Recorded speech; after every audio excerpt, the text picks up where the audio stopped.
Perfect. So we're going to talk about Sjogren syndrome and Behcet's today. Disclaimer, we do not see a lot of Behcet's in New York. So, but I do see a lot of Sjogren, so we'll probably focus a bit more on that. All right, so we're gonna go over objectives and talk about a case, and Sjogren's, another case, Behcet's, and then have a summary and have the chance for questions. I kept it relatively short this time, so please interrupt me anytime. Okay, so following this presentation, I hope that you'll be able to recognize common and uncommon features of Sjogren syndrome, order a preliminary workup, understand the basic epidemiology, and then have an approach for non-pharmacological and pharmacologic management of Sjogren's. And the same for Behcet's. All right. So Ms. Chip, okay. This is not a real patient. So if you know anybody like this, there's no, it's not based on a real person. Okay, so Ms. Chip is 52. She presents with pain and stiffness in her MCPs, PIPs, wrists, and ankles. Symptom onset was several months ago. She has stiffness in all of her joints. That lasts until about 10 a.m. No real swelling. She finds that maybe it's a bit harder to do her work as a secretary, but other than that, she's functioning okay. Her internist gave her ibuprofen and Tylenol, which helped just a bit. And they checked her RF, which was positive, and she's really worried that she has rheumatoid arthritis. Ms. Chip still looks pretty healthy despite this issue. On review of systems, she's tired. She doesn't have any weight loss or fevers. She has dry eyes and dry mouth, and her eyes burn all the time. She carries water and eye drops in her purse everywhere she goes, and she finds it hard to eat crackers. CVS review systems is negative. In terms of pulmonary, she can't really run up the stairs as easily as she could before, and she has an occasional dry cough. GI system is negative. She has no rashes, although her skin is a little bit dry and itchy, and she has a burning sensation in her feet and her legs. All right, so what do we expect on her physical exam based on what I've told you so far? Guys, you can either use the chat or unmute yourself. You could maybe notice dryness of the mucous membranes in the mouth and in the eyes based on the symptoms. Definitely. What else? Swelling of the metacarpophalangeal and proximal interphalangeal joints. Mm-hmm. Also looking at her teeth to see if there's any like dental caries or anything else that would be evidence that she's had long-standing like dryness in her mouth that's been going on. Exactly. Good. What else? In the chat, they're saying enlarged salivary glands and also synovitis. Yeah, exactly. Perfect. Okay, let's move on. So on your exam, she looks well, and she has this swelling above her eyes. Can everybody see this? She just looks a bit tired. Her eyes are puffy up here. And then, wait, let me move this. And then you can also see when you lift up the corner of her eyes that she has this pretty bad lacrimal hypertrophy as well. And she also, this is not the same person obviously, but she has a pretty bad parotid swelling as well on both sides. And she also has about maybe a 1 to 2 centimeter node in her left anterior cervical area as well. CVS exam is good. Pulmonary exam shows good air entry, but she has kind of these faint fine crackles at the bases. GI exam is normal. Her MSK exam shows, mildly tender MCPs, but no swelling. Otherwise, it's pretty normal.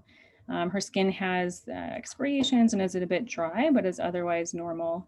And neuro exam is normal. Psych exam is normal.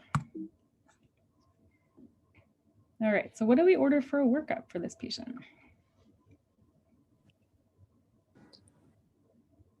So you can order the Sjogren antibodies, but also like to make sure, like ANA, make sure that she doesn't have any other rheumatological diseases. So rheumatoid factor, also the CCCP. Also like TSH as well.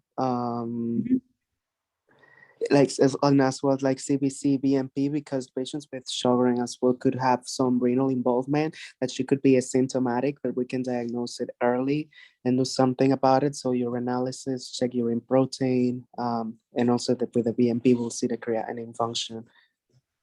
Excellent. Good job. Anything else?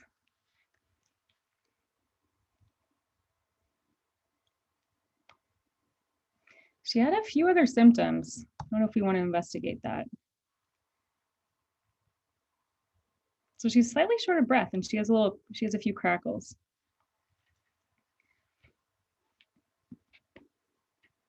X-ray. Yeah, X-ray. okay, next thing. Yeah. All right. So moving on, her CBC was essentially unremarkable. Creatinine, renal function was great. Her SUD rate was a tiny bit elevated, and I didn't put it up here, but her CRP was normal. Her rheumatoid factor is a low positive, and her CCP, I did not list it, but it was negative as well. Her ANA is 1 in 80 speckled. Her SSA antibody is high titer, greater than 8, as is her SSB. And her complement levels are normal. So C3, C4, and CH50, which is a marker of total complement. We also checked an SPEP, which showed a polyclonal gammopathy.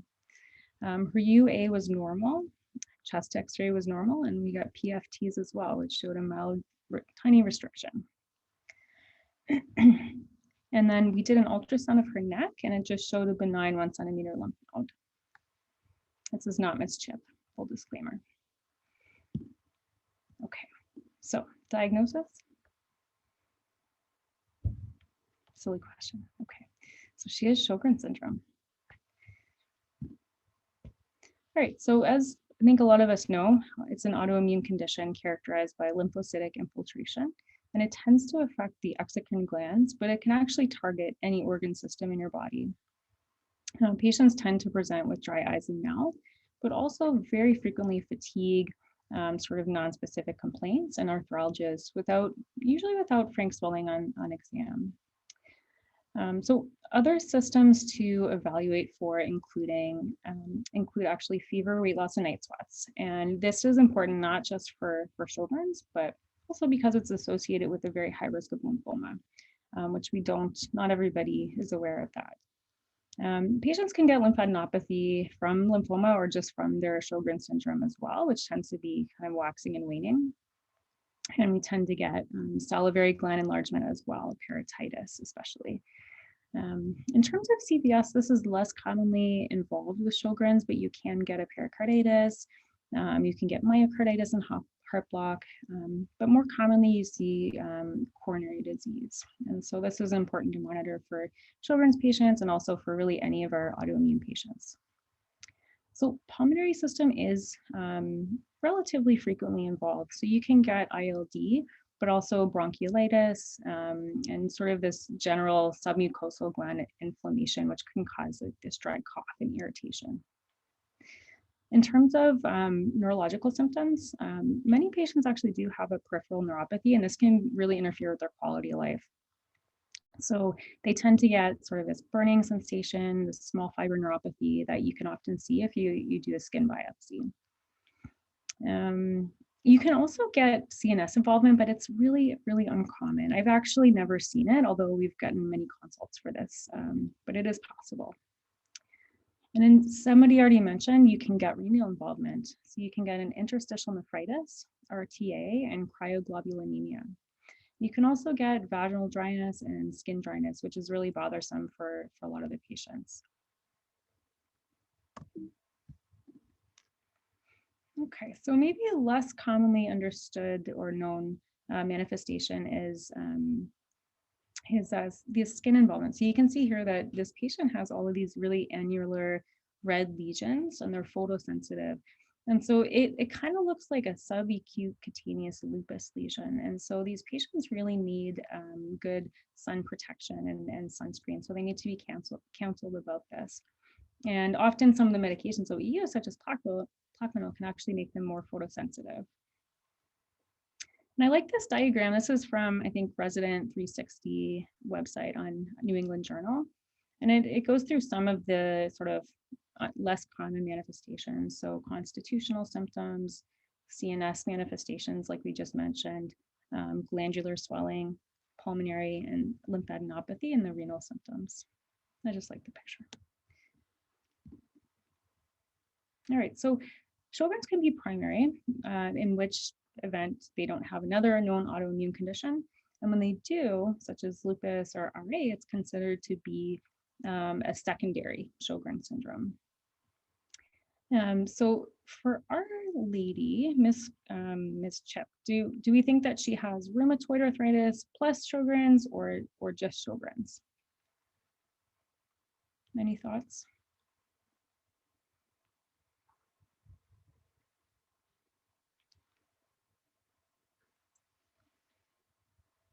Oh, could we show the labs again? Yeah, sure. I think I forgot to check. I think her RF and anti-CCP were negative, and the joint exam did not sound to me very suggestive of RA, so I would say just Sjogren's. Okay, we have a vote for Sjogren's. Anybody else? Fatma is asking if she got tested for anti-RNP. Oh, good question. So for her, we did not test RNP because RNP tends to be associated with mixed connective tissue with bad symptoms of Raynaud's. And the patient didn't have that. But if we did check it, it would be negative. And another question, they're asking if she had a TSH. Oh, good question. It was normal.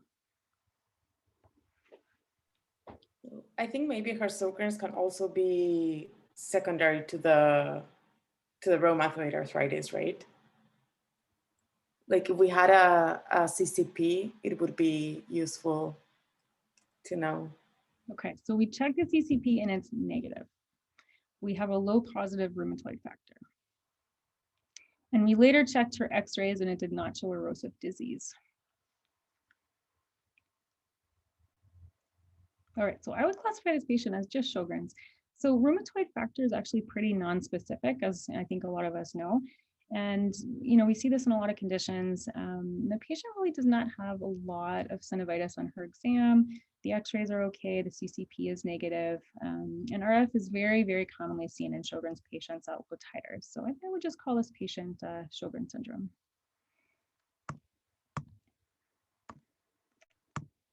Okay.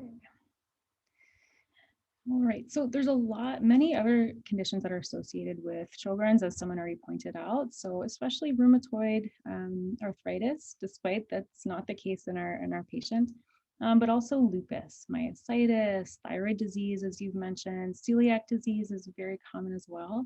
And so you really need to do a thorough review of systems. And I often have a very low threshold of doing a complete ENA panel, celiac and thyroid panel, because if we diagnose these conditions, it makes such a difference to the patients and how they feel. So sometimes it can, I know it's different from how we're taught in medical school, but sometimes I do move ahead with the full panel to test these patients.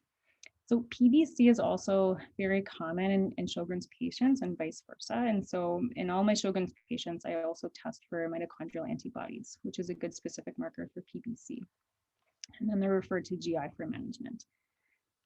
So lymphoma, as I mentioned, is very unfortunately common in our Sjogren's patients. So they actually have a 20-fold higher risk of lymphoma compared to the general population. And this is because of this chronic B-cell activation that goes on for many years.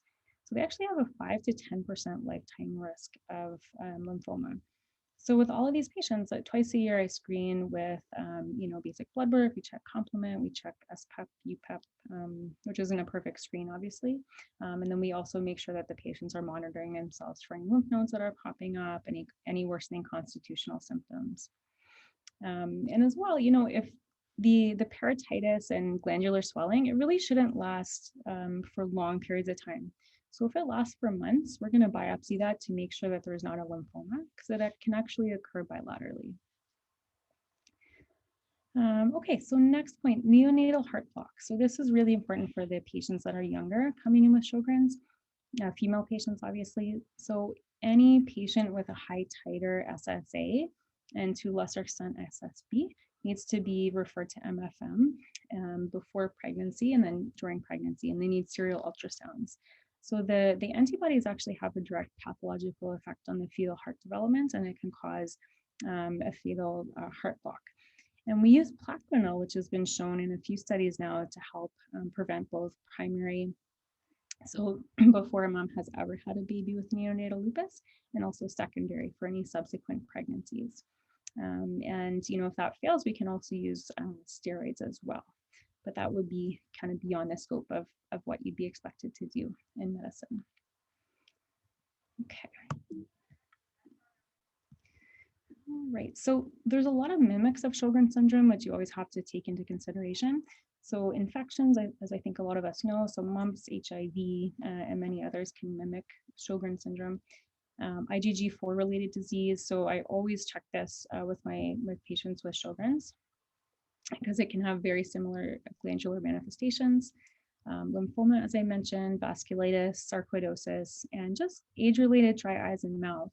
So a very small percent of patients that actually have dry eyes or mouth will go on to have Sjogren syndrome. And medication side effects as well, it's very common. So the prevalence is about 0.5 in 1,000, and compared to, lupus, and this is for primary, compared to like lupus or rheumatoid, it's actually less common, which is interesting because I see a lot of Sjogren's in their clinics. So it seems to be, at least in my opinion, maybe an underestimate. So only 10% of patients with dry eyes will actually go on to be diagnosed with Sjogren syndrome. So most patients that come in with this symptom will not have Sjogren's. So it's actually the minority. And most of the patients are female and Caucasian or Asian. They tend to present in their 50s or 60s, but you can see it throughout the lifespan.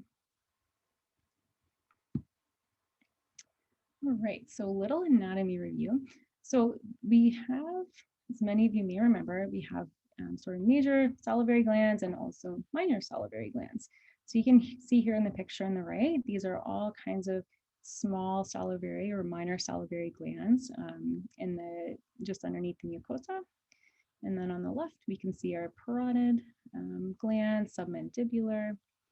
And this is relevant because the minor salivary gland is a good site for biopsy to confirm a diagnosis of Sjogren's. So with the workup, you always want to refer to ophthalmology. So they're going to do ocular surface staining and sometimes or often a Sherman's test as well, which is an objective measure of dry eyes. And as we mentioned, we're going to check serologies. So ANA may or may not be positive. It's often speckled and low titer. And you'll usually see positive SSA and SSB. SSA is the most important marker. SSB, in the absence of SSA, it's unclear kind of what that means. All right, so when the patient does not have, sorry, one second. So when the patient does not have positive serologies, that's when you might go on to consider a lip biopsy. It's a pretty minor procedure, but it actually, oh, sorry, I'm just in the middle of a talk. Can I call you back? Oh, sorry. So you can actually, it can cause nerve damage and you can actually have permanent numbness after the procedure. So it's not a completely benign procedure. And a lot of my patients have actually complained about that and it bothers them. But basically what we're looking for is this focal lymphocytic sialadenitis. And so all that means is that you have one or more focus of lymphocytes per 4 millimeters square. So that's just a collection of 50 or more mononuclear lymphoid cells. And they call this a focus score of 1 or more, which has been validated. So we send it off to pathology and they take a look, and sometimes we can discuss back and forth if the diagnosis is not clear. All right, so this was a Sherman's test. I think a lot of us have seen this before. So you just look for a low tier volume. So basically an under 5 millimeters in 5 minutes is abnormal. And this is a fluorescein staining test. So you're looking for defects in the cornea and conjunctiva.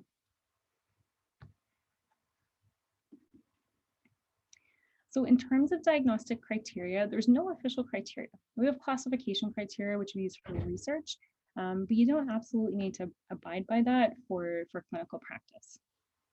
So our logical approach is a patient has objective dry eyes or mouth.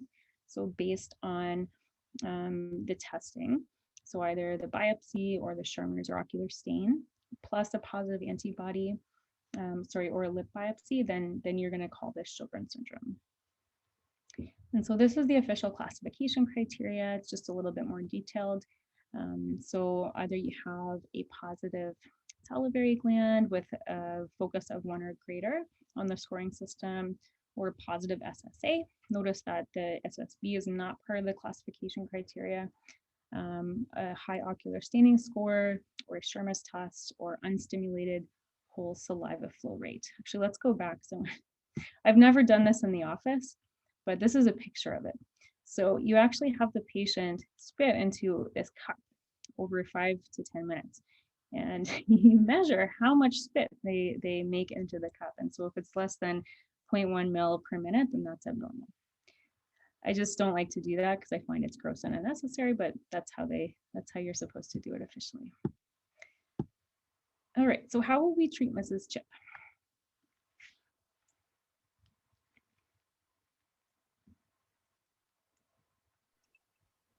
I guess supportive treatment like artificial tears, and I'm not sure if there is specific treatment for Sjogren. Yep, that's great. So symptomatic treatment, that's perfect. What else? Plaquenil? Yeah, what will we use the Plaquenil for? What would we be treating for that? So specifically for Sjogren's, I know sometimes it's put on in the background for patients, but I don't actually know because it won't help with the actual symptoms for her. Right, with the glandular symptoms, it's probably not going to. For skin manifestations, maybe. So she has some dry skin. It probably won't help that a ton. I think as the patient is having some joint pain, you might be worried about the development of like some kind of another autoimmune disease, and it might be like secondary Sjogren. So you might want to just have it on board in case you think, like if you think they're cooking something. Well, that's a good question. So it would not prevent the development of, that we know of another autoimmune condition. And her risk of erosive arthritis is pretty low. So it would mainly be treating her arthralgias. Even though we can't see the swelling, her story is suggestive of inflammatory arthritis. She has it. So it's more for her comfort to help with this arthritis. It's also been shown to maybe help with the fatigue component of Sjogren's as well, which can be pretty debilitating. All right, any other ideas about treatment?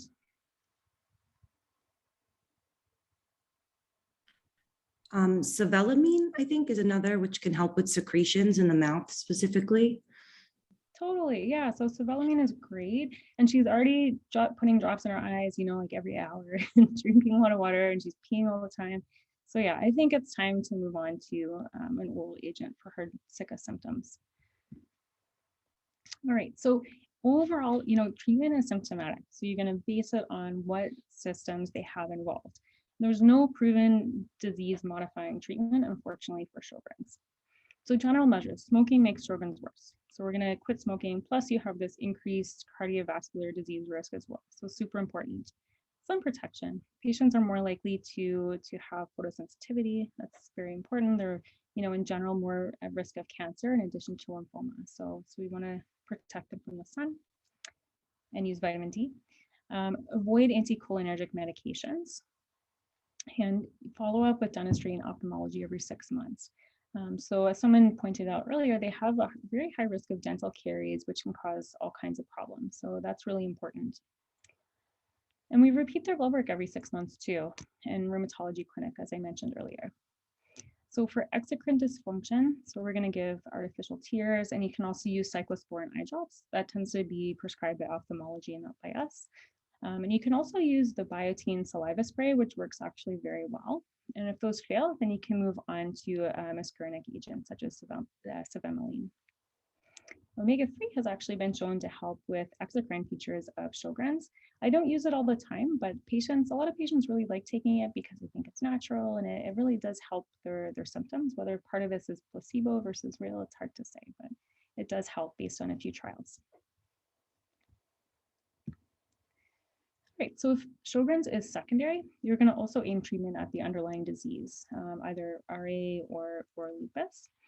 And for arthralgias not responsive to Tylenol or NSAIDs, like we mentioned earlier, you can move on to Plaquenil. And if that's ineffective, you can move on to methotrexate. And usually either one or two of those work for the arthritis quite well. And again, so fatigue, generalized pain, or fibromyalgia-like symptoms, aerobic exercise is really the cornerstone of treatment for a lot of this. It works really well. And yoga and Tai Chi have also been shown in many studies to help with fibromyalgia and these types of symptoms. Cymbalta is a really good first-line medication agent as well if exercise is insufficient. So in terms of the small fiber neuropathy, you can use also duloxetine, but also gabapentin or pregabalin. If the patients go on to develop ILD, that has to be obviously followed by pulmonology. And we often use Cellcept or rituximab for these patients. Rituxan has, some of you may know this, but it actually has a 4-fold increased relative risk of severe COVID. So I don't tend to use it unless absolutely necessary recently. All right, so Ms. Chip is started on Plaquenil, 400 milligrams a day. So we don't exceed 5 milligrams per kilogram per day because beyond that, it increases your risk of retinopathy. She's also started on Cevallamine, and she begins to walk for 20 minutes a day. And she also joined a yoga class with her husband. Her repeat PFTs at 6 months show no change. And then the CT just showed this mild bronchiolitis. And she follows with pulmonary and has minimal shortness of breath. So she really didn't require specific treatment for her lung disease. And she sees you again at 6 months, and she has dry eyes and mouth, but it's much more manageable. And her morning stiffness is much less. And fatigue is better. And she says, thank you. Her patients really love when they feel better.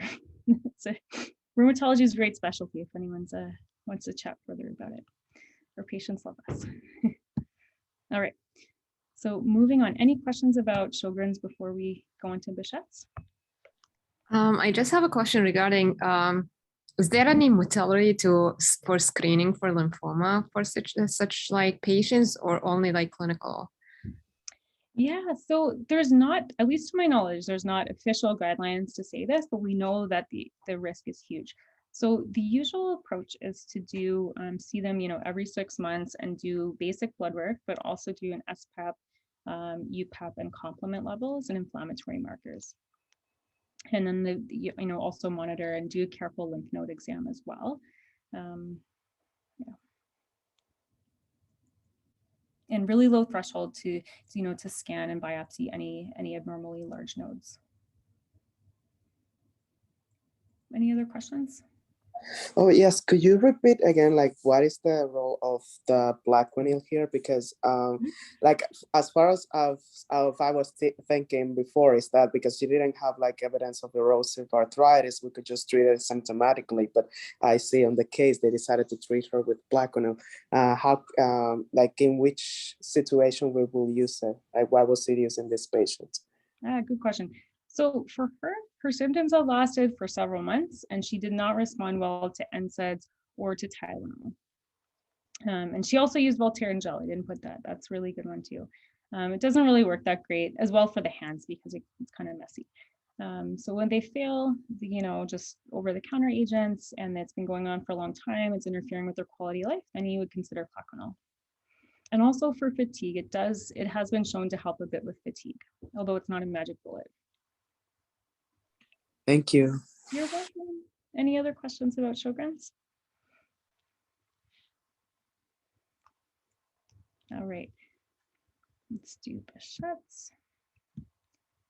All right, this is Mr. Klott. So he's 33 and he's a single male with a history of diarrhea intermittently and acne, and he's presenting with pain in his mouth for 6 months, making it difficult to eat.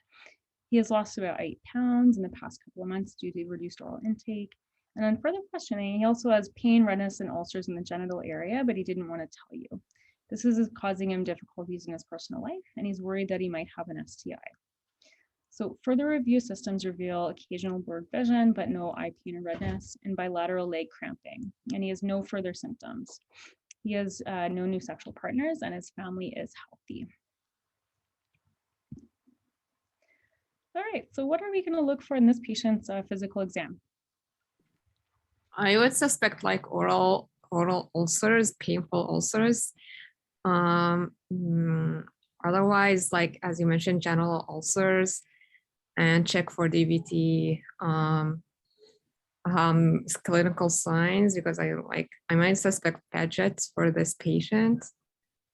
So yeah, like any signs of like superficial or like deep venous or like shortness of breath for PEs, or like any abdominal pain for intra-abdominal like thrombosis as well. And there is like this skin, I forget the name, but like Yeah, you put a needle and then like just irritate the skin, you might have like some pimple or stuff. yeah, Pattergy. exactly. Huh? What did Christopher say? Oh, it's pattergy. Yes, that's pathergy. Good. Excellent. Anything to add? In the chat, there's an uveitis and also dermatitis blenorrhagic. Perfect. Anything else? All right, so this is a picture of the side of his tongue, and you can see a large painful aphthous ulcer there. So overall, he looks well. He has slight conjunctival injection. He has a moist mouth with multiple aphthous ulcers in the buccal mucosa and on the side of his tongue. His cardiac and respiratory exams were normal. He had a tiny bit of abdominal tenderness, but otherwise was normal. He has no synovitis. His MSK exam was normal, but his lower legs were a little bit tender bilaterally in his calves. He has this kind of acneiform lesions on his belly and in his trunk, but none in his face. He has genital ulcerations as well, both on his penis and also at the base of his penis. And neurological exam, he's normal, so he has 5 out of 5 strength. His cranial nerve exam is normal, and you know, just a general psych exam is normal as well. He's well groomed, normal speech and affect. All right, so what are we going to order for a workup for him?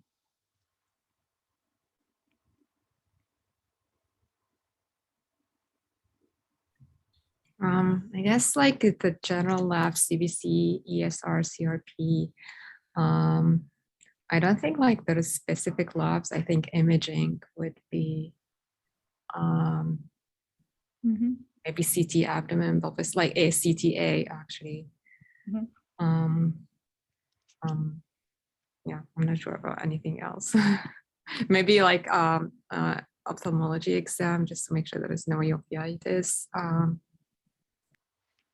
Good. Anything else? I have a question. I'm not sure if it's on this disease, but there is like, you do like a biopsy and you will see like the capillaries are coiled.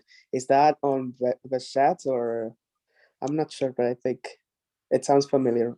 Oh, I know what you mean. So I didn't include any biopsy results on this. You can, the blood vessels, or you Google it and you can share it with us. Oh. Yeah. All right. Okay, I think that is good. So let's go through it. So his WBCs, ESR, and CRP are a little bit elevated.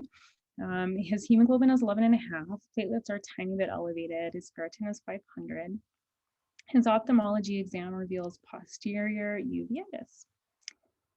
Ultrasound venous Doppler shows bilateral lower extremity DVTs, and his pathergy testing is negative. And so, as I think Christopher pointed out, with the pathergy test, you take a 20 gauge needle and you insert it about, I think it's about 1 centimeter, and you kind of irritate the skin. And then 1 to 2 days later, you're going to see a pustular lesion over that site.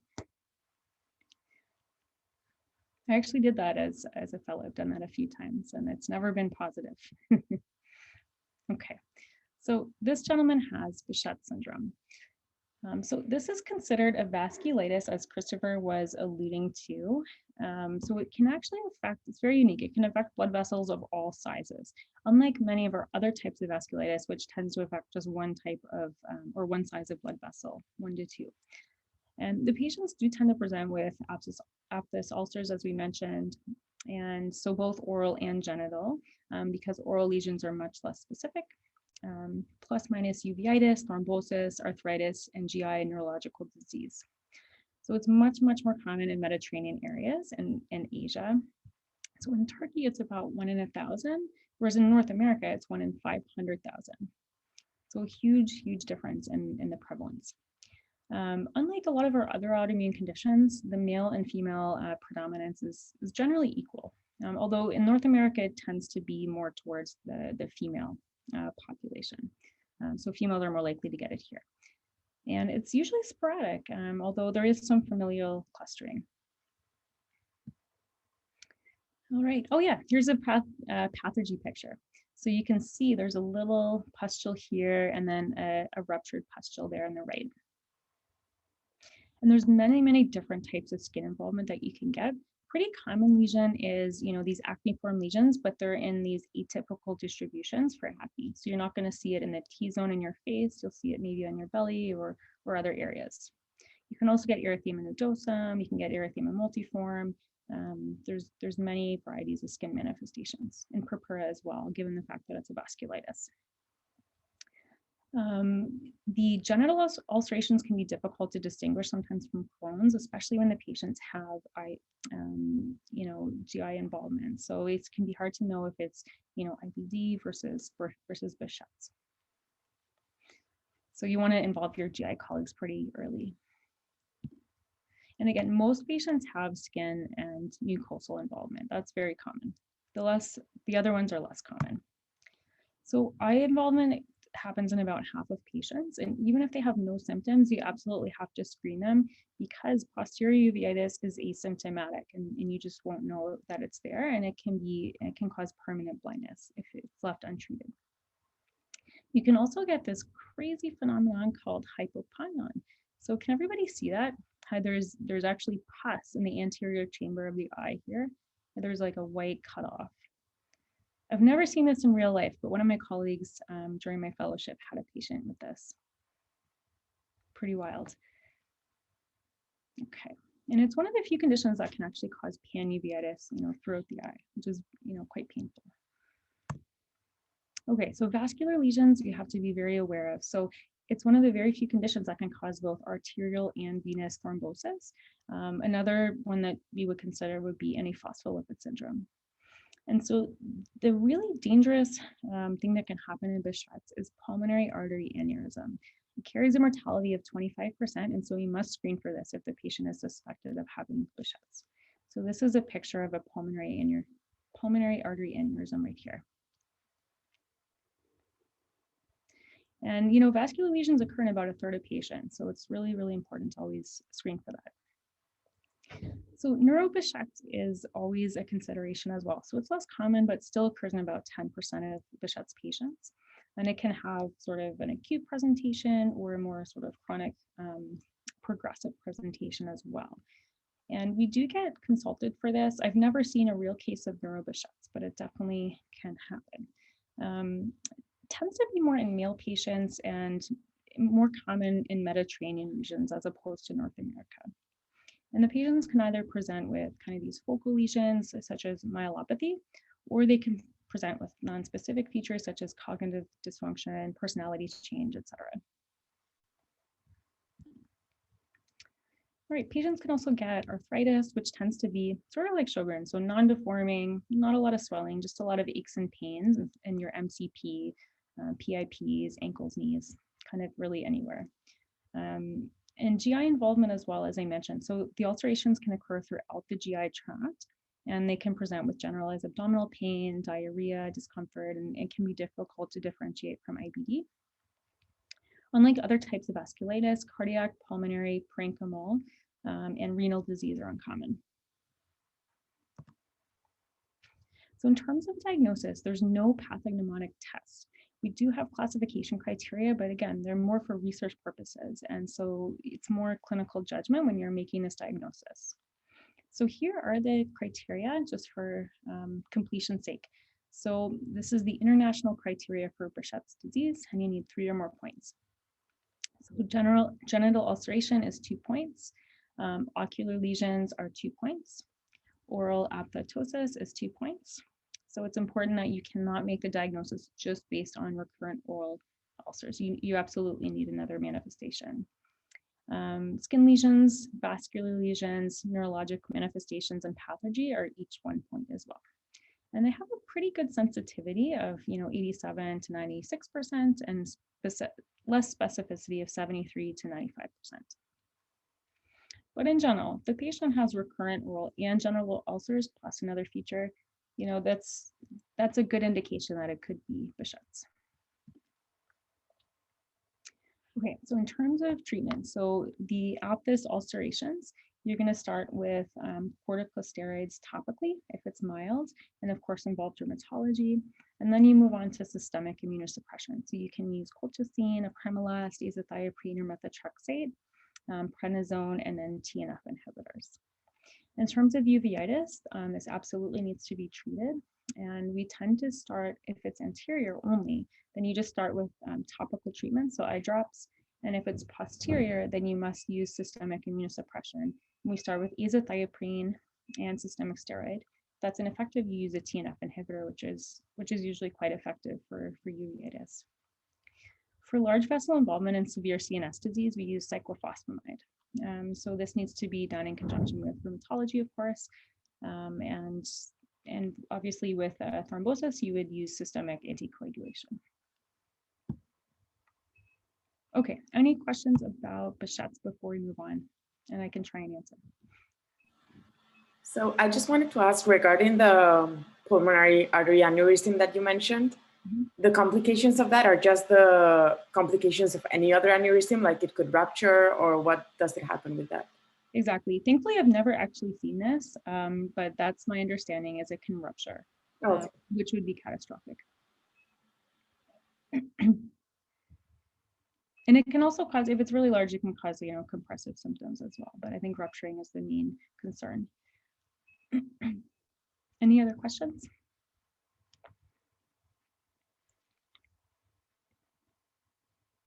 All right.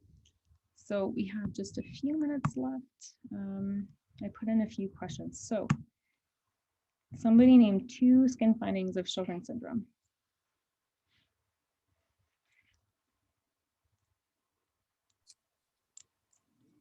One is like lupus distribution.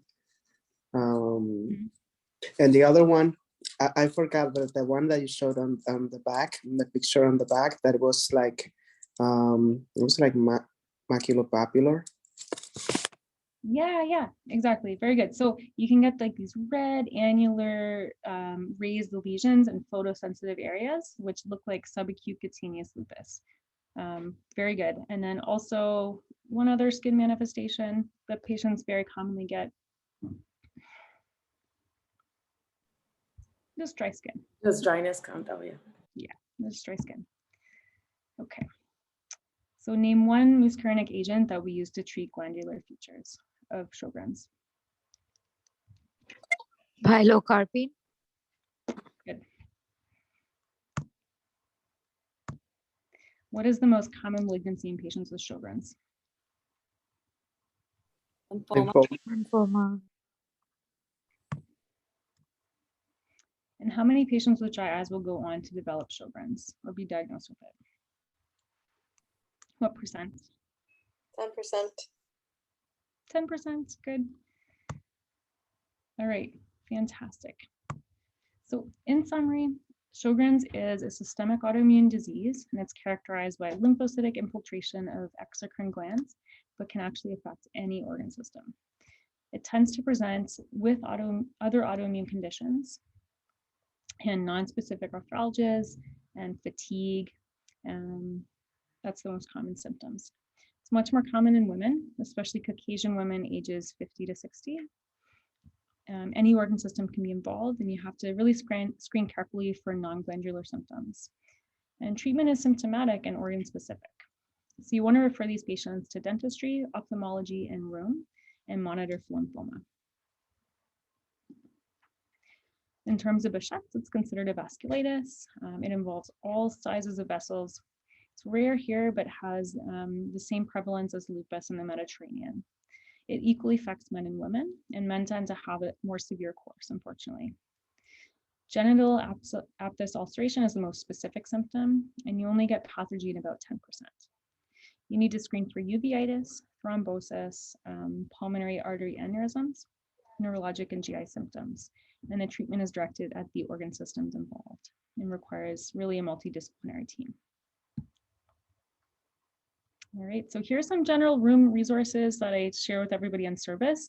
The ACR guidelines are great, they're online and free. You can access them if you ever have a question about patient care. Room Secrets is great, it's accurate, it's concise. They have a version online. I think there's also a PDF circulating. And the Nature Reviews in Rheumatology is fantastic as well. And if you don't have time to read, then there's Room Tutor. It has some great information on it, free injection videos, and then Room Helper as well. It's a great app you can put on your phone and you just point and click to see if the patient meets classification criteria. All right, any questions? This is my son, Alexander, he's 1. Thank you, Dr. It's beautiful. Looks like an advertising. He's well loved. There's a question in the chat. Do you need to anticoagulate Behcet if they get a clot? Oh yes. You have to be careful. I mean, you have to work with hematology very closely, but in general, we do treat. Is it like lifelong after, like even one episode of like DVT, for example? Oh, that's a good question.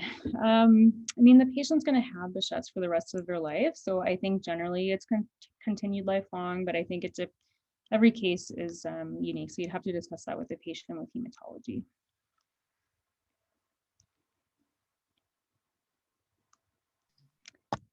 Sorry, I'm not seeing the chat questions. Oh no, it's okay. I mean, when you share your screen, it's impossible to follow the chat. Like I think okay, thanks. I don't think it's possible to do both. So thank you so much. No. And it was super interesting. And thank you for sharing all this material, which will be helpful to study, especially for boards. So thank you again for joining us today. You're welcome. Have a good day. Take care.